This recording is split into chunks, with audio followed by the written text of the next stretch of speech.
Hi! Today's recipe is a combination of a Filipino and Italian delicacy. We have Puto-Pizza.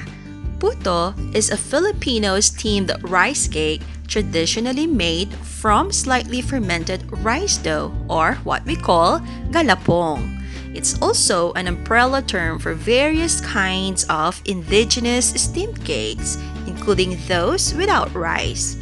It is a subtype of kakanin or rice cakes. Pizza is a savory dish of Italian origin consisting of a usually round, flattened base of leavened dough topped with tomatoes, cheese, and various ingredients, which is then baked at a high temperature, traditionally in a wood-fired oven. A small pizza is called pizzetta. A person who makes pizza is known as pizzaiolo. And now, let us cook Puto-Pizza in llanera.